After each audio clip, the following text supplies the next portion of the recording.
admirals scoffed at the very idea of retaliation. "The Terrans will weep and build memorials," one declared.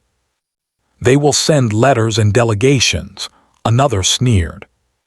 "Let them grieve. They will not lift their swords. They have forgotten how." And so the galaxy was told. Humanity was broken, incapable of vengeance. But the galaxy did not know Earth. The silence before the storm. For 3 weeks, humanity said nothing. No threats, no broadcasts, no fleets crossing borders. The Drakthari grew bolder in their arrogance. Their neighbors watched with nervous eyes, wondering if the humans had truly abandoned Veyron to history. Then quietly, transmissions ceased across Terran space. Civilian channels dimmed. Merchant ships docked and never re-emerged. The great orbital stations above Earth stopped answering to foreign signals. And beneath that silence, machines awoke. Deep in the Uit shipyards where generations had worked unseen, the old war factories stirred. Dreadnoughts, mothballed for centuries, roared to life. Armor was reforged. Engines screamed like chained beasts set free. From the moons of Jupiter, swarms of automated warships lifted, their hulls engraved with words older than the Drakthari themselves. "Vengeance is ours." And from Earth itself came the most chilling of all, an open transmission broadcast across the stars. No images, no introductions, only a human voice, low and cold. "To the Drakthari, you touched our children, you burned our homes, you will be repaid, not in kind but in full." The galaxy shivered. The engines of retribution. The first fleet appeared above Veyron's corpse. 30 ships, sleek, black, silent, glided into orbit where ash still drifted in the upper atmosphere. They did not mourn. They did not speak. They only deployed markers, pylons of steel that anchored themselves in orbit like gravestones. Then the Armada came. Hundreds of warships emerged from fold space, wings of steel stretching across the void. Carriers released wave after wave of gunships, drones, and war engines. The air around Veyron shimmered with the heat of engines, until even the stars themselves seemed drowned. And this was only the beginning. Reports flowed across the galaxy. Terran fleets were on the move. From every frontier, from every hidden station, ships rose in numbers the galaxy had not thought possible. Entire constellations lit with the flares of human engines. The message was clear. Retaliation had begun. Worlds turned to ash.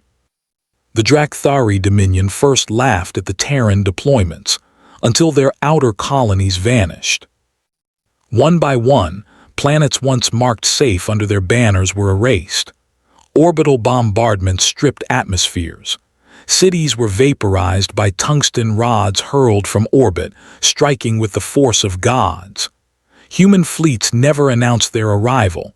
They descended in silence, and when they left, only burning stone remained. The Drakthari sent fleets to intercept. None returned. At Kyrath Prime, 20 Drakthari war carriers faced a single Terran dreadnought. Within minutes, their fleet was gone, reduced to drifting wreckage. Witnesses swore the Terran vessel never fired a second volley. At Jathrava, a world of billions, the humans gave one warning: evacuate civilians. You have 1 hour. The Drakthari laughed at the ultimatum. 1 hour later, the skis fell. A storm of orbital strikes rained down, burning the planet's crust into rivers of molten glass. The laughter ended in screams, and then silence. The black banner over the stars. As the campaign stretched on, the galaxy watched with horror. This was not war as they understood it. This was extermination. The Terrans did not conquer. They did not enslave. They erased. Every Drakthari stronghold fell. Every fleet was shattered. Entire bloodlines of their ruling caste vanished in fire. The Dominion, once thought eternal, dissolved into dust beneath the relentless march of Earth's vengeance. And still the humans pressed on. For every life lost on Veyron, a world was burned. For every child slain, an armada was annihilated. For every scream, the Drakthari homeworld itself was smothered in a ring of steel. When Earth's fleets descended upon Drakthar itself, there was no plea for mercy. The humans did not answer comms, did not speak. Their ships hovered above the homeworld's atmosphere, blocking out the sun. And then light. The planet split beneath the bombardment, oceans boiled away, and the cradle of the Drakthari species became a glowing scar in the void. The whispered fear. When the fires dimmed, when the last Terran fleets departed, only silence remained. The Drakthari were no more. Their empire, their culture, their pride erased. The galaxy whispered in dread.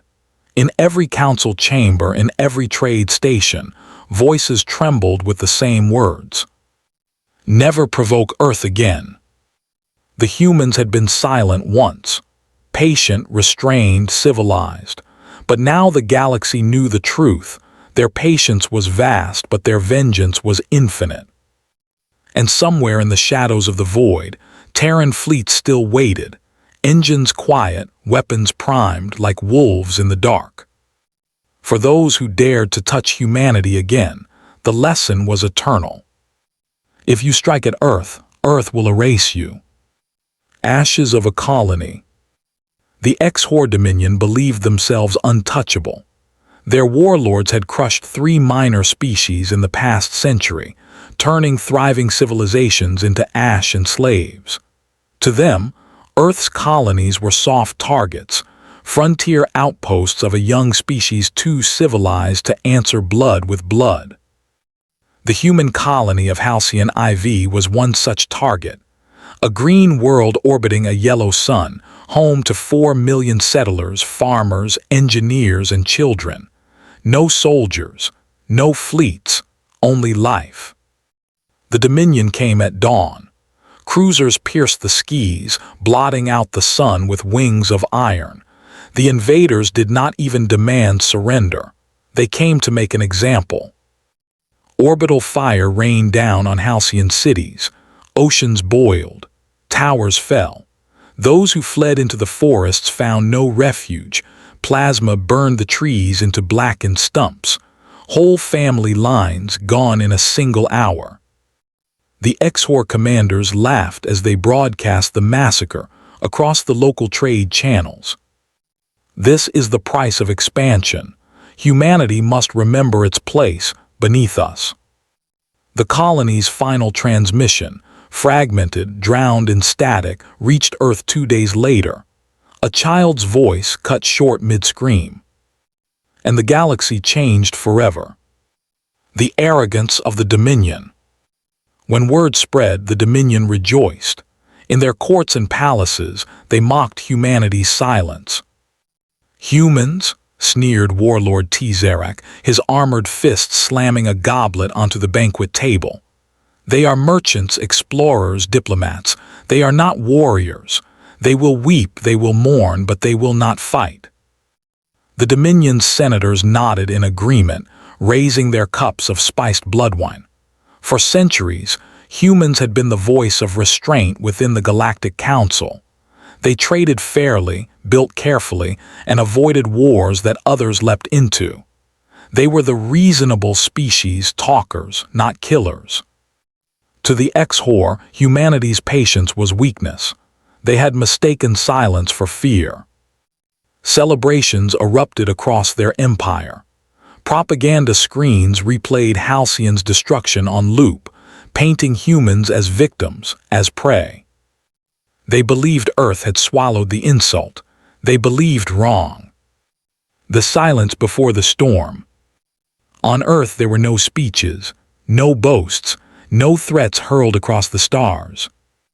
The United Terran Command simply fell silent. Their diplomats withdrew from the council. Their ambassadors returned home.